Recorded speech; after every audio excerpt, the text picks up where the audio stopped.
लोकसभा चुनाव की आचार संहिता खत्म होने के बाद सूबे की साय सरकार एक्शन मोड पर है।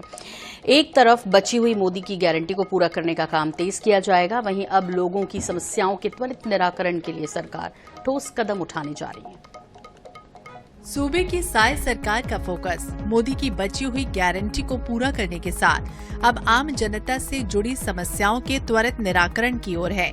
इसके लिए सरकार ने पूरा प्लान तैयार कर लिया। इसके अंतर्गत नोडल अधिकारी और अपीली अधिकारी की नियुक्ति की जानी है। व्यवस्था ऐसी होगी कि जो विभाग या जिले में 15 दिन में आवेदन का सही तरीके से निराकरण नहीं करेंगे, उनकी सूची स्वतः पोर्टल पर प्रदर्शित हो जाएगी। आवेदन के निराकरण की जानकारी और निराकरण के बाद फीडबैक और अपील करने की सुविधा भी होगी। साय सरकार का मेगा प्लान। चुनाव खत्म होते ही एक्शन मोड में आएगी साय सरकार। जन समस्याओं के त्वरित निराकरण की योजना तैयार। मंत्रालय से लेकर जिला स्तर तक नियुक्त होंगे नोडल अफसर।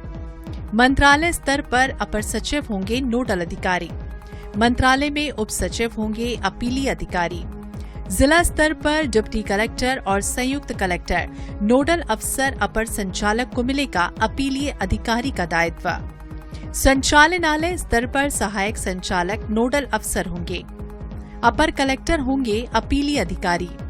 इन अफसरों के पास जन समस्याओं का लेखा जोखा रहेगा। जनता से मिले आवेदनों के निराकरण के लिए डेडलाइन भी होगी तय। 15 दिनों में आवेदन का करना होगा निपटारा। इस मामले में डिप्टी सीएम अरुण साव का कहना, छत्तीसगढ़ को अग्रणी राज्य बनाने के लिए जनता की इच्छा और आकांक्षाओं के अनुरूप सरकार काम कर रही है। जबकि पूर्व मंत्री शिव डहरिया ने कहा कि पूरे प्रदेश में लोगों के काम नहीं हो रहे। आज गली मोहल्लों में हाहाकार मचा है। मैंने कहा है कि छत्तीसगढ़ की जनता के इच्छा और आकांक्षाओं के अनुरूप प्रधानमंत्री माननीय नरेंद्र मोदी जी के 2047 के विजन के अनुरूप छत्तीसगढ़ को देश का अग्रणी राज्य बनाने के लिए हर प्रकार से हमारी सरकार तैयारी कर रही है और मजबूती से इस दिशा में हमारी सरकार काम करेगी।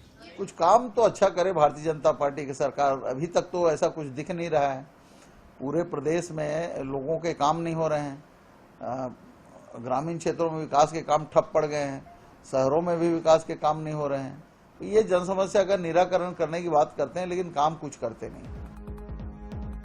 विपक्ष भले ही सरकार की आलोचना कर रही हो, भाजपा इसे सीएम विष्णुदेव साय के सुशासन की दिशा में बड़ा कदम बता रही है। बहरहाल अब देखने वाली बात ये होगी कि सरकार इस मैकेनिज्म से जन समस्याओं को तीव्र गति से सुलझाने में कितनी कामयाब होती है। iNet 24/7 के लिए रायपुर से स्वप्नल गौरखेड़े की रिपोर्ट।